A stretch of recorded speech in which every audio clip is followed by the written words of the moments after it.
Hi, in this video we're going to start a series on rules of differentiation. Because look, thus far, when we wanted to calculate derivative, we were using its definition, which was a very lengthy and unpleasant process. Now we're going to learn the rules that will allow us to do it fast and in a very easy manner. Okay, but look, we need to prove that every rule works. So again, we need to resort to the definition of the derivative. But once we've obtained the rule, we know how it works, we can use it without any further proofs. So look, what am I going to do now is to show you different rules of differentiation, and we're going to start from the simplest to more and more complex cases. Okay, so let's start with the simplest rule possible: constant function rule. Okay, so the function we want to differentiate now is y equals f of x equals to some k, where k is a constant. And now, look, before we get into finding the rule for derivative, let's think about it for a second. Look, if I'm gonna have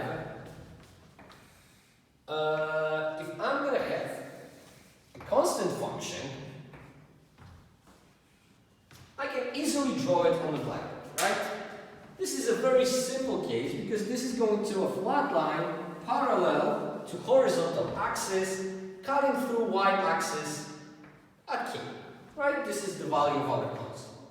And look, even by looking at this function, we see that the value of this function is always equals to constant, 2, 3, negative 2, 0, whatever. So as x changes, y stays the same. It never changes regardless of what is the value of x. Look, in this case, what should we expect the rate of change to be? Well, it should be 0, because if y is not changing, then there's no change. So the change should be equal to 0. Okay, so we should expect that the derivative that measures on one hand the rate of change and on the other the slope of the function at a given point should be, in this case, 0. So if this is true, then we should get that the value of the derivative we're going to calculate is going to be 0. Okay, now how are we going to go about it? Look, in the previous video, I've introduced to you new notation. But let me refresh your memory a little bit on this. So, what we want to find is value of the derivative at some arbitrary point n. But look, if we're going to find for one point n, then we can find it for any other point, so we will have derivative for the entire function, which is a good thing, because if we calculate it just for this point, we can calculate it for any point at the function, and the rule works everywhere. Okay, now how do we calculate it? Well, we use the difference quotient that we had before. So we've got limit with x approaching n out of f of x minus f of n x minus divided by x minus n. Okay, and remember, like if x and n are two different points, then if as x approaches n, this is equivalent of saying that delta x is equal to 0. Okay, because those 2 points are getting closer and closer and closer. It is not equal to, is going for 0, right? Delta x is going for 0. Now, as they get closer and closer, you know, this distance gets smaller and smaller, and let's just say, in limit, it goes to 0. Now, over here, we simply have the value of x. So, value of the function at point x, so after the change, minus the value at n before the change. So, this is our delta y. Okay, so this is what we know. Now, we can use information, specific information for this particular function. Okay, so let me continue. We've got this is the limit with x approaching n out of the constant function. So look, regardless of what is the value of x, the value of the function is always k, right? It never changes. And the same goes for f of n. Here, value of the function is also k. Okay, so what we get out of this? This must be equal to limit with x approaching n out of 0 divided by x minus n. But look, any number, if we divide 0 by any number, we will get 0, except for 0, right? So here, all we need to do is to calculate limit with x approaching n out of a constant 0. And of course, limit of a constant is equal to this constant. We get that this is exactly equal to 0. So exactly as we have predicted. Okay, so now we can finally write a new formula for the derivative. So we've got the dy dx in this case, or f prime of x. Now we can write just x because we know that this will be true for any point. And look, I'm going to write it in a way that might seem new to you, but actually it's the same as this one. Because look, y here is k. So instead of writing dy dx, I can write more precisely that this is d dx and put k up front. Look, you can treat this expression as a command, take the derivative of what is next. So now we know that if I'm going to take a derivative of a constant function, I'm just going to get 0. And this is how we obtained our first rule.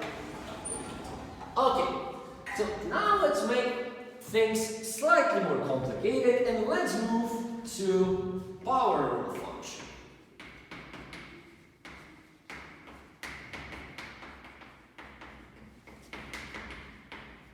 Now, our function that we are dealing with now is y equals f of x is equal to x to the power of n.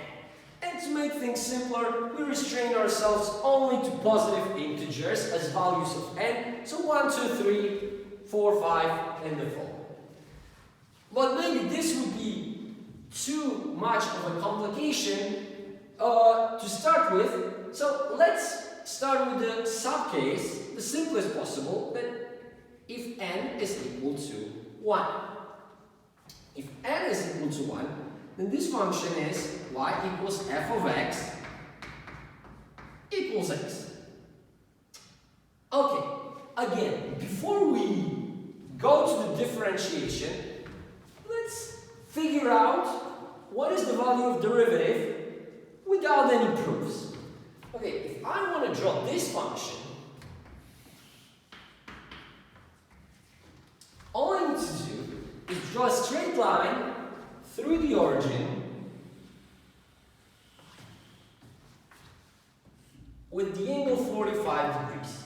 And look, we know that y is equal to x. So when x is equal to 1, y is equal to 1. When x is equal to 2, y is equal to 2. 3, 3, 4, 4, negative 1, 0, 0. So, in this case, their values are the same. So look, if x is changing by 1 unit, y is always changing by 1 unit. If we're going to take the ratio, it's 1. If x is changing by 2 units, y is changing by 2 units. If we're going to take the ratio, it's 1. So, we should expect that the rate of change, and of course the slope of the function, are equal to 1.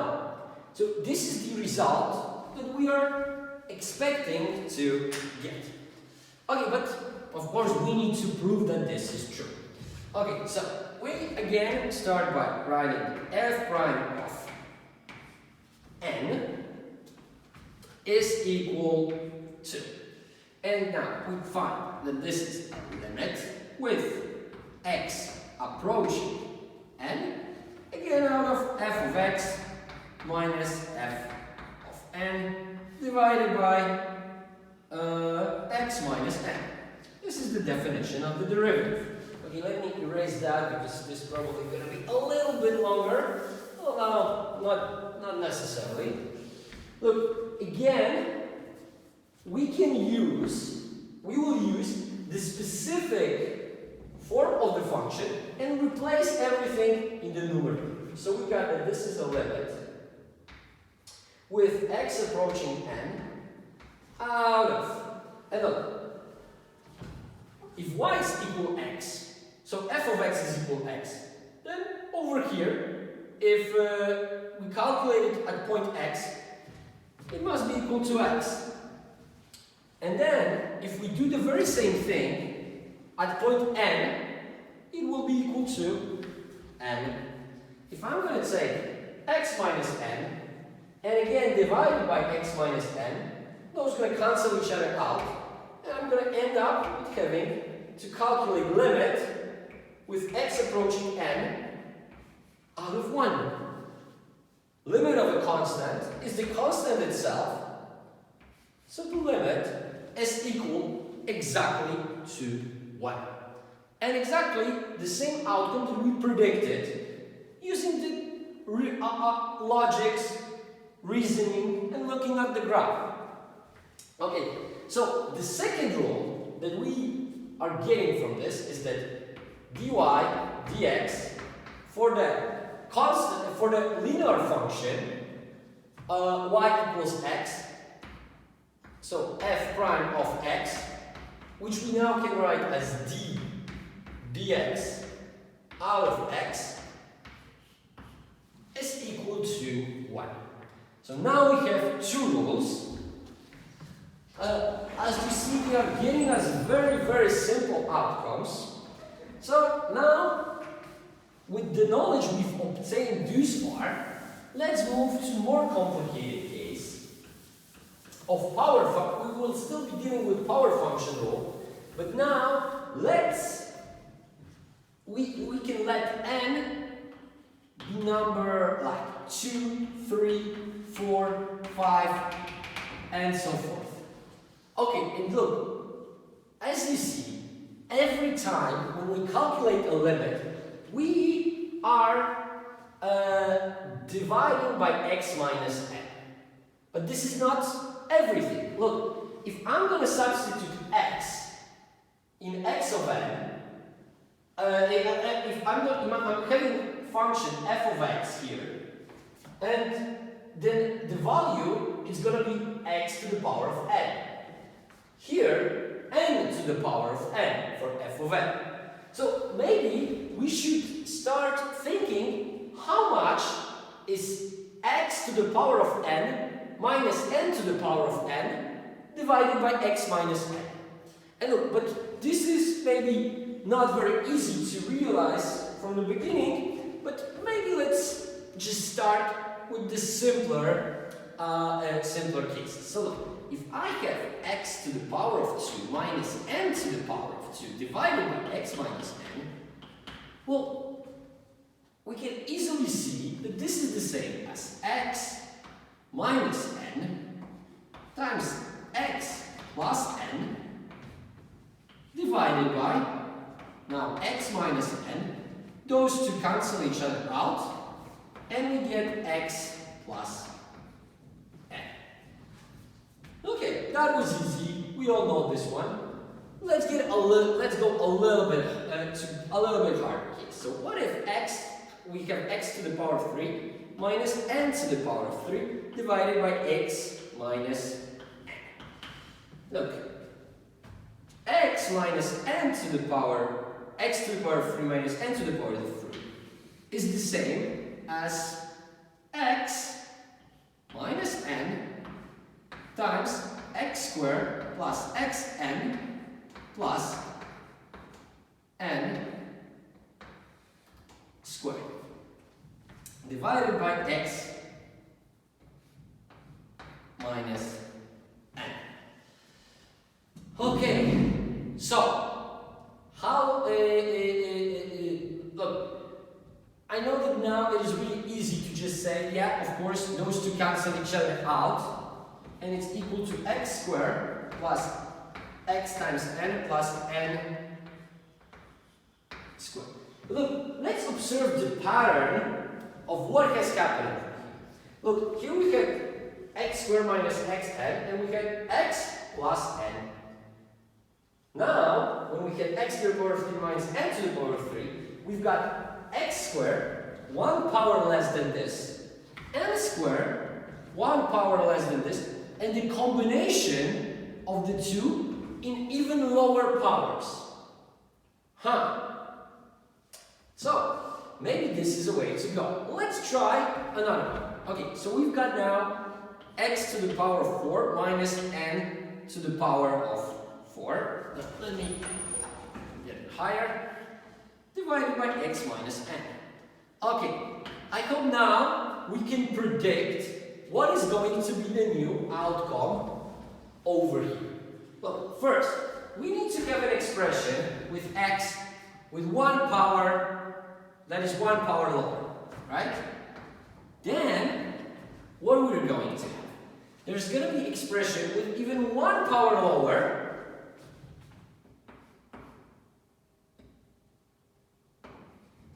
and the second expression in an even lower power.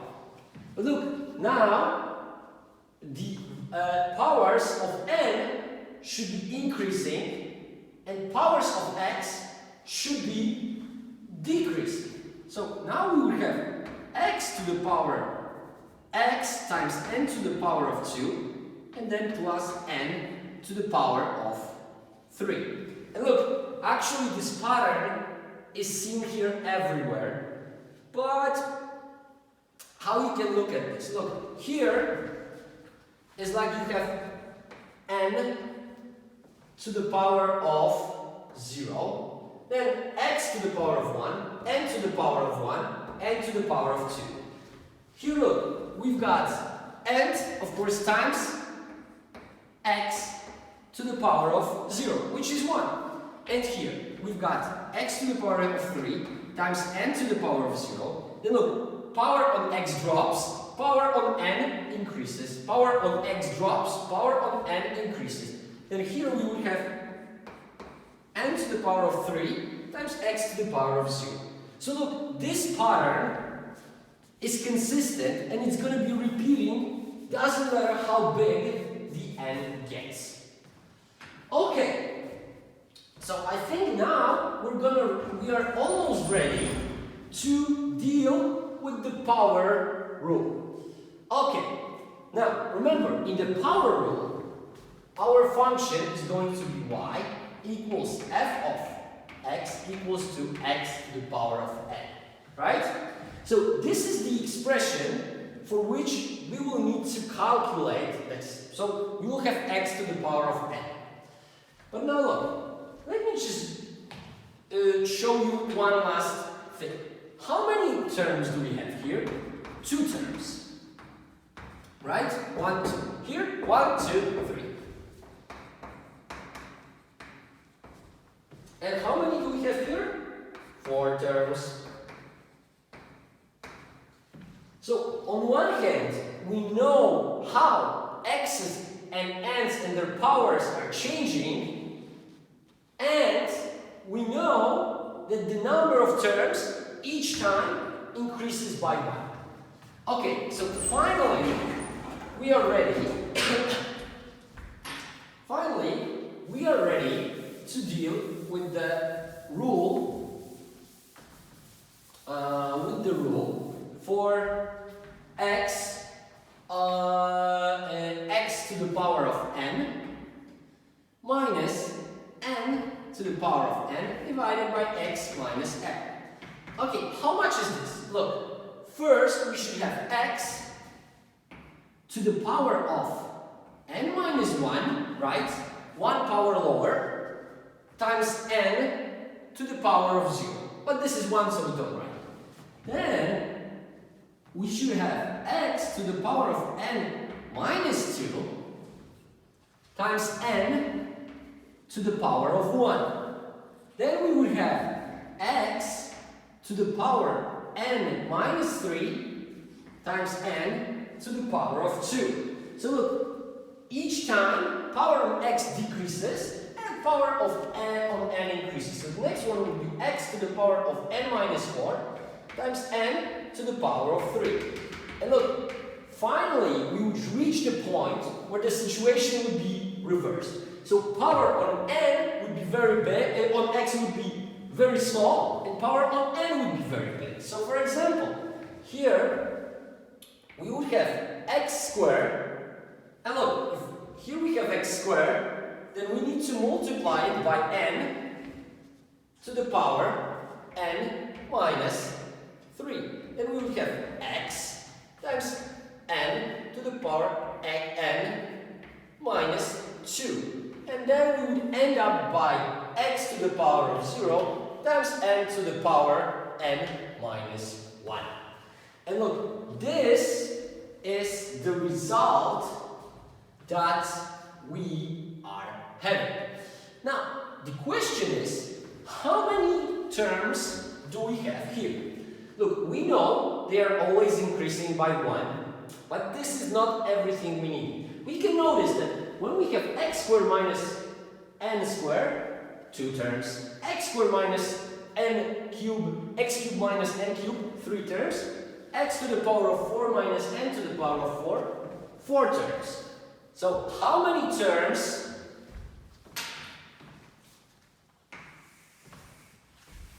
we will have here?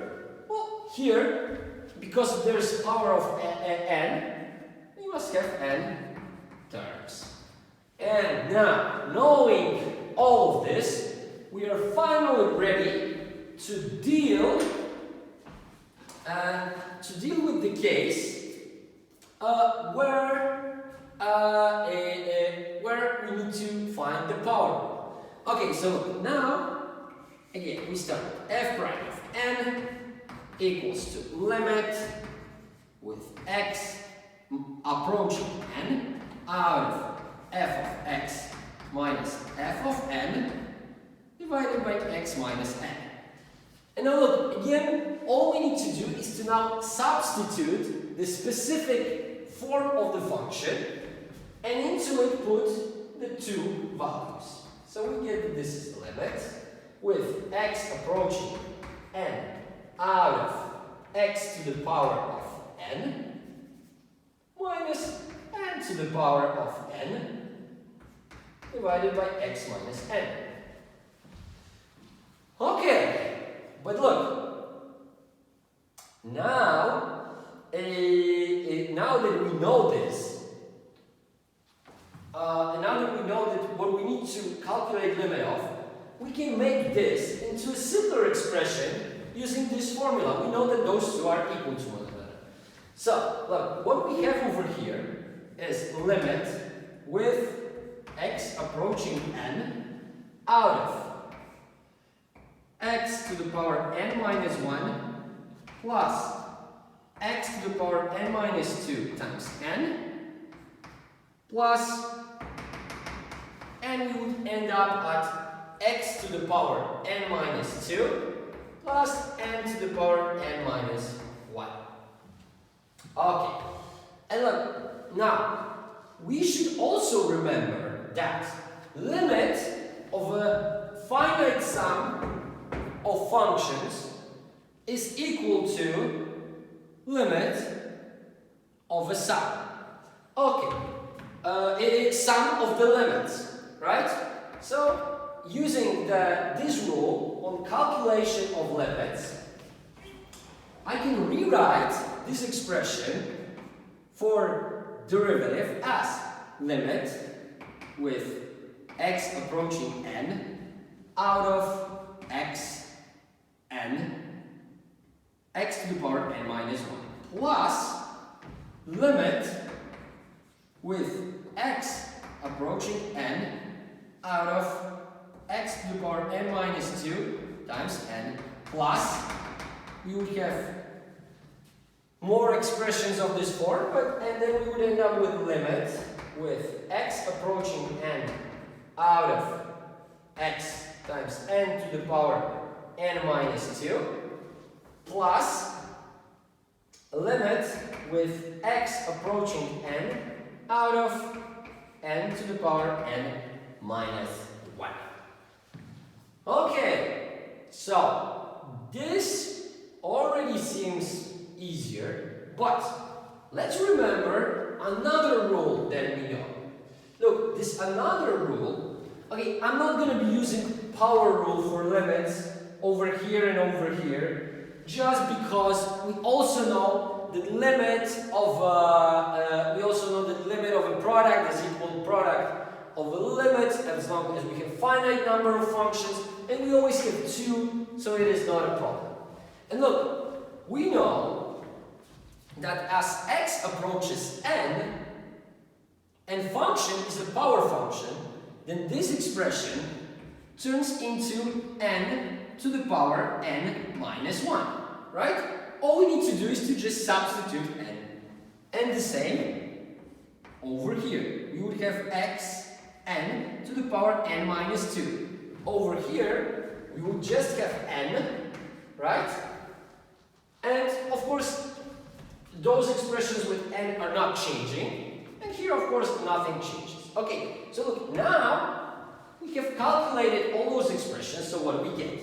N to the power n minus 1 plus n to the power n minus 2 times n plus n to the n times n to the power n minus 2 plus n to the power n minus 1. Okay, what else do we know? Look, we see that this expression over here, if we multiply, we will get n to the power n minus 1. Over here, the same. And look, so it turns out that each of these expressions in limits are equal to n to the power n minus 1. So now, the final question is, how many expressions like this, or terms, we have over here? But answer to this question is over here. We will have n terms like that. So finally, at the very, very end, okay, let me just make it shorter because I cannot fit this. We obtain that the answer is just expression n to the power n minus 1. How many times? N times. And this is the outcome, and this is the power function rule. Okay, so let's put this more elegantly and formally. We get that in case of power function rule, we get that f prime of x, or dy dx, so d dx out of x to the power of n is equal to n times x to the power n minus 1. And now we have obtained the rule number 3. Okay, but look, we've obtained this rule. How about we will make it more general? I mean by making the rule more general? Well, what I mean by that is that we want to, look, we just got a rule for a very specific component of a function. But usually we have like 3x to the power of 4, 2x to the power negative 1 over 2, right? So let's have a rule that will also allow us to deal with this. And let's call this power rule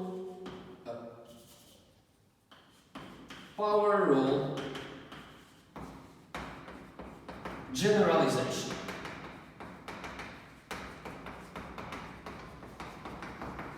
Okay, so what am I talking about right now?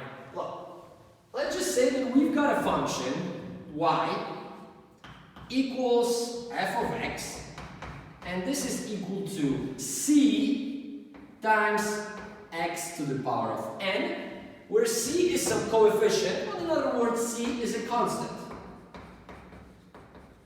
Now, how can we calculate derivative having a constant imposed in front of the power function? Well, let's try it the way we did it previously. So, first we use the definition of the derivative at point n, which is limit with x approaching n out of f of x minus f of n divided by x minus n. Okay, what do we do next? Well, next we need to substitute this formula over here, and into this formula we put the two values, right? So this now is limit with x approaching n out of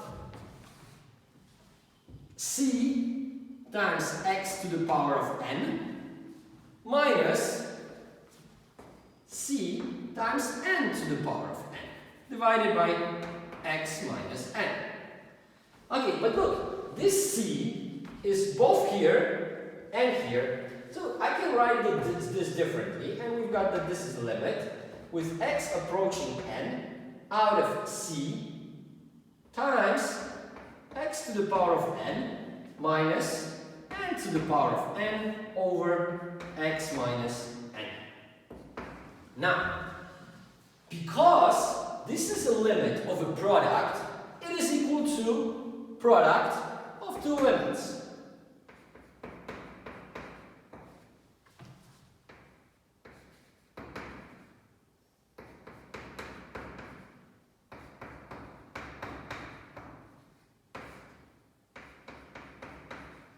Okay, and now look, how much is this? Well, limit of a constant c is equal to 0. The limit of a constant c, is equal to this constant c. So we've got c. Now, how much is that?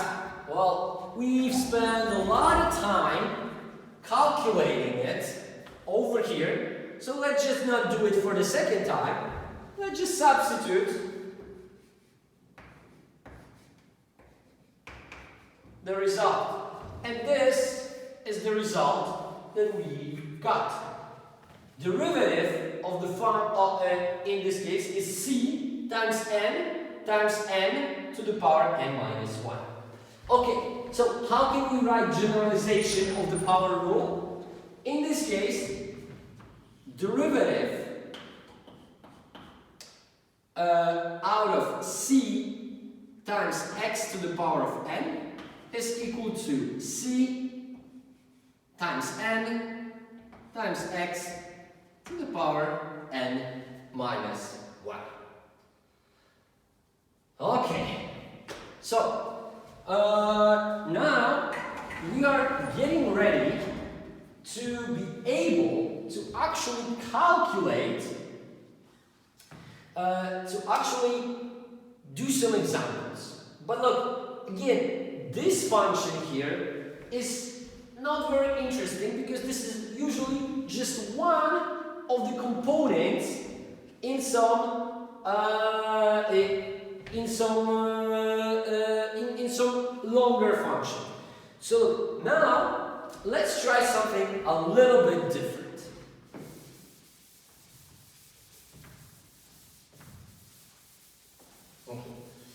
let's imagine that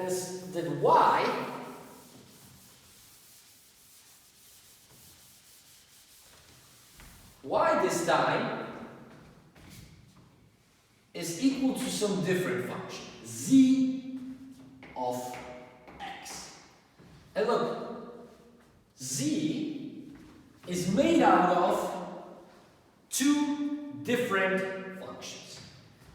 This is function f of x plus function g of x, or z is a function of f of x minus g of x.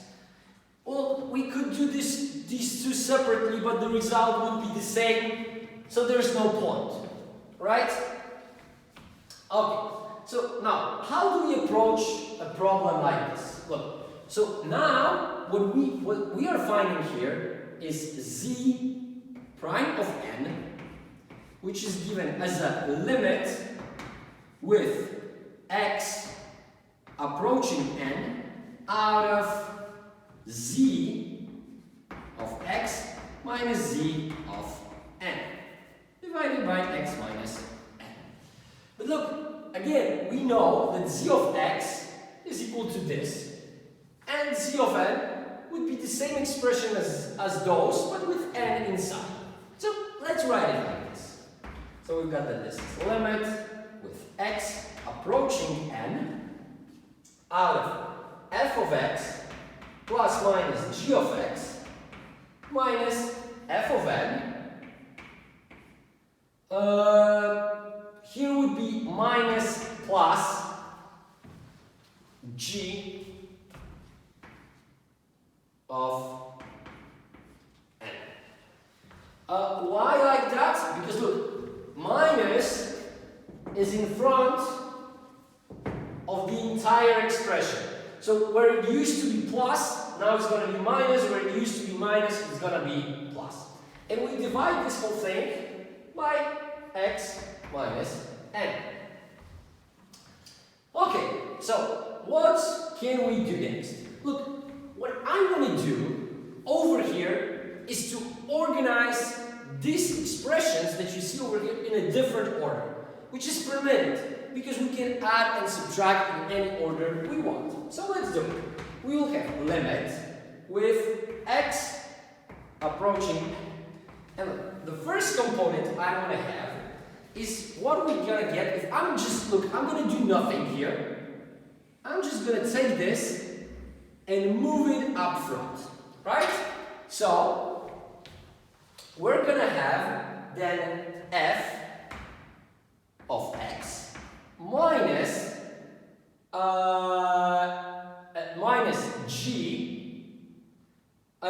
minus f of n, and then we've got plus minus.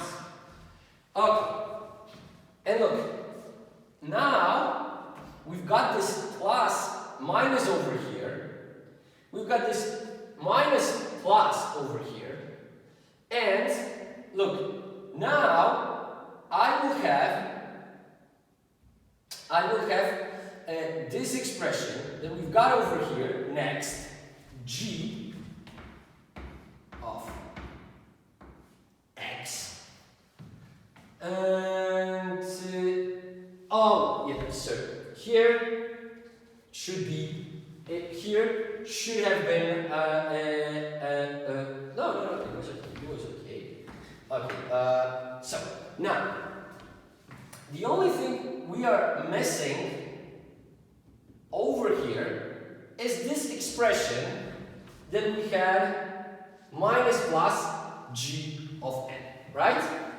But look, now that we are rearranging this order over here, what is going to what is going to happen? What is going to happen with this minus plus expression? Look, it's going to go over here, but we remember we had minus up front, so we had minus up front, of f of n. So we're going to have minus g of n. And look, now we see that we got two expressions like that. So we divide by x minus n.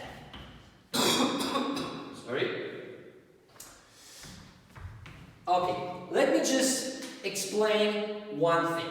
Look, why have we get rid out of minus plus over here? Because look, minus plus went over here, and because minus was at the top, right? That was the one that is staying. Because here, if it's gonna be plus, plus and plus gives you minus, minus and minus gives you plus. Okay, I know that this trick is not very trivial, and I don't want to spend more time on it because this video is probably already too long.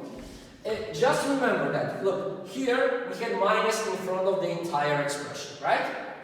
Now, minus, this created this switch from plus minus to minus plus.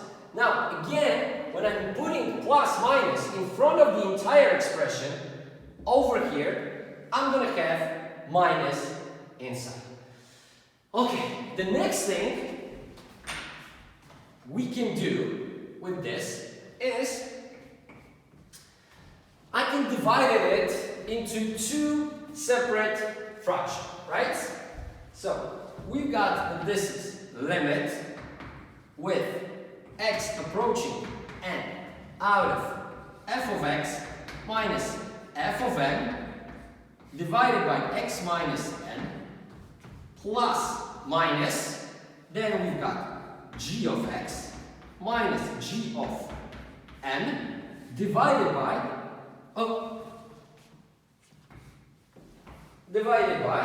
x minus n.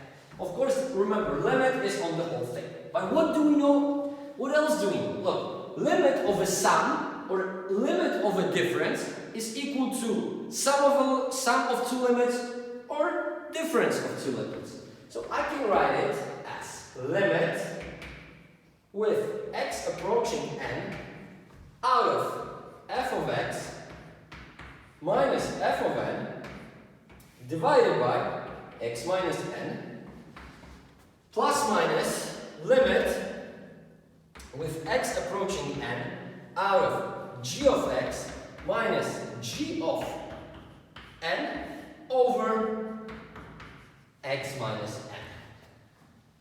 Okay, haven't we seen this expression anywhere? Well, it's on the blackboard over there, right? So this is the definition of a limit evaluated at point n. So this we evaluated as derivative calculated at point n. So limit with limit where x approaches n. So in other words, this is f prime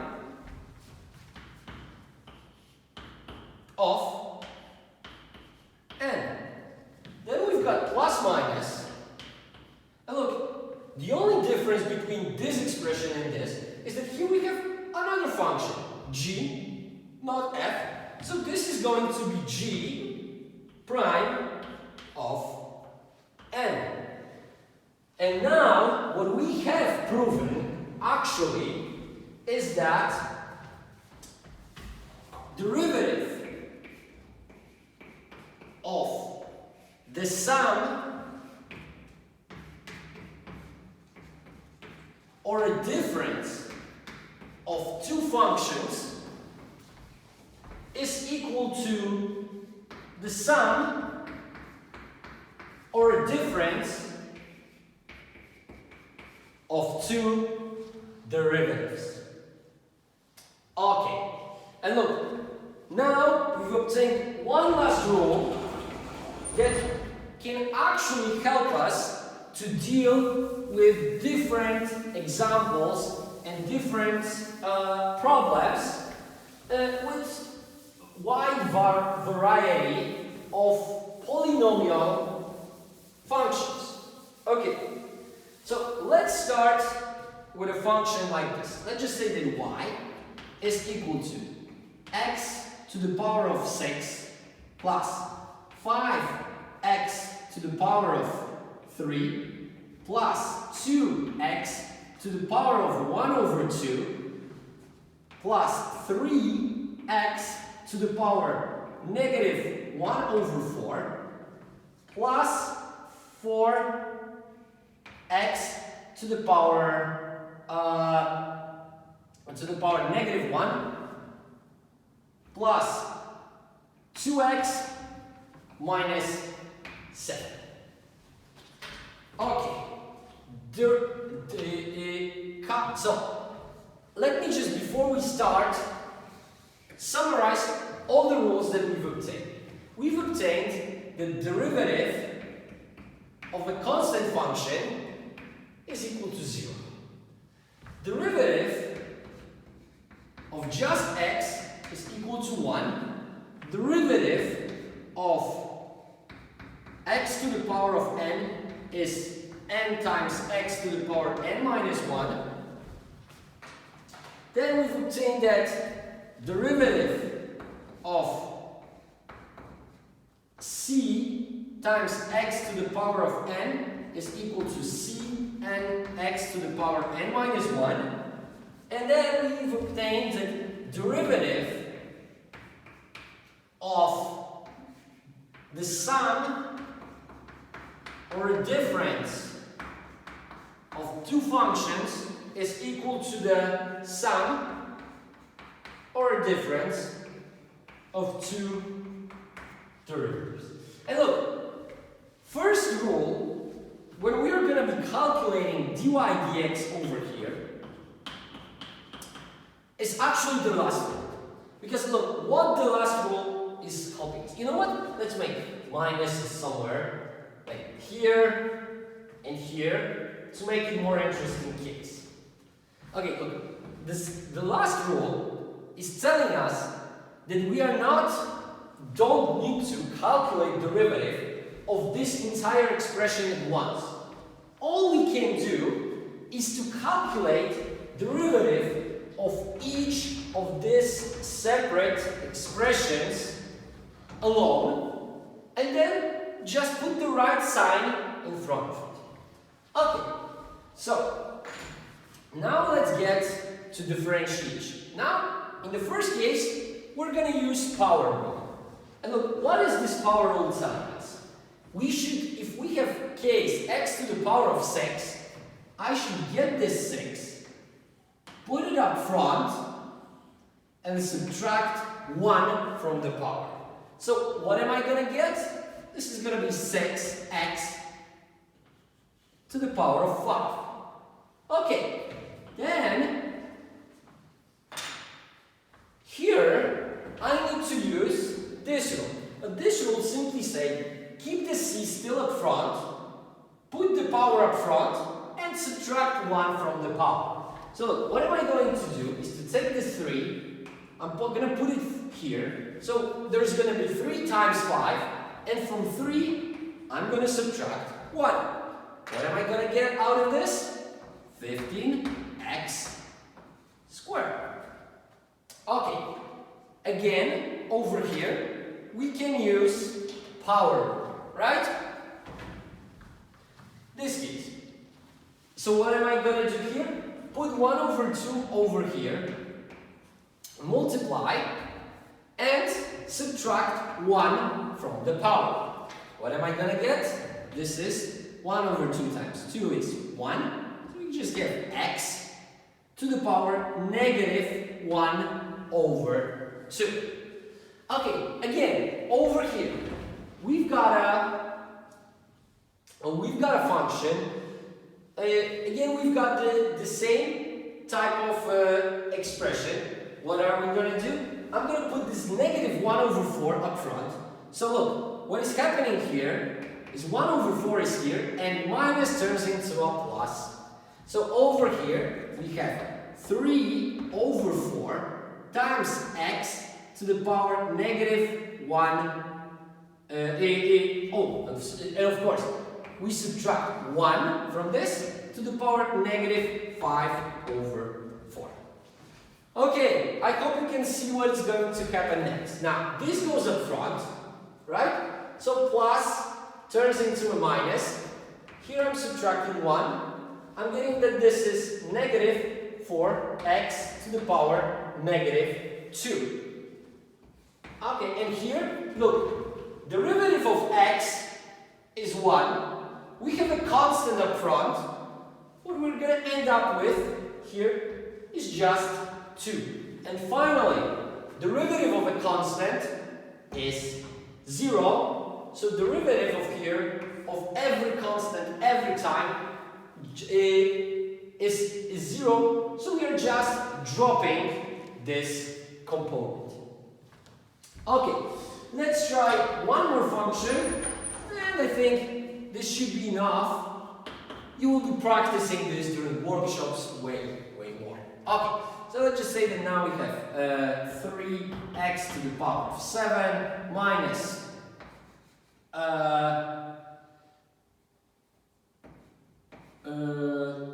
third root out of x to the power of 4 plus 2 times, or maybe 2 over third root out of x to the power of 2. Now, we've got plus 7x to the power of 1 over 2 plus 3x plus 11. Okay, again, we are calculating derivative dy dx. Remember, we always calculate derivative for a function. For God's sake, never write like this and derivative. This is not true. Function is not equal to its derivative. We calculate derivative for a function. Okay, so what are we going to do here? As before, first 7 goes up front and we drop 1. So we've got that this is 21x to the power of 6. Now, here we have a very unpleasant expression to deal with. There appear a root, some weird powers. What should we do? But during our first class, we were reminded that expression like this can be easily turned into x to the power of 4 over 3, right? Now, so, how do we make a derivative out of x to the power of 4 over 3? Look, we put 4 over 3 up front, and we subtract 1. And remember about the minus, so we get that this is minus 4 over 3 times x to the power 1 over 3. Okay, and look, here we've got a similar situation. Again, very unpleasant expression. And again, using the same rules, I can rewrite this expression into 2 times x to the power negative 2 over 3, right? Remember, negative in power makes x go into denominator. Okay, so now we're going to differentiate. Okay, we put this expression up front, so we're going to get that this is plus, there's minus over here, plus here, so there's going to be minus 4 over 3x to the power negative 5 over 3. Then again, here we see that this is just 3x, so we're going to get just, forgot about this. Okay, this is simple. I'm going to put 1 over 2 up front, so I'm getting that this is 7 over 2 or 3.5 times x. I subtract 1 over here to the power negative 1 over 2. Then 3x turns into just 3 and 11 is gone. This is our result. And look, this is how we use the rules that we've learned just about to calculate derivatives. Okay, so in the next few videos, we're going to learn about more rules, and the next two are the power rule and the quotient. So see you in the next video.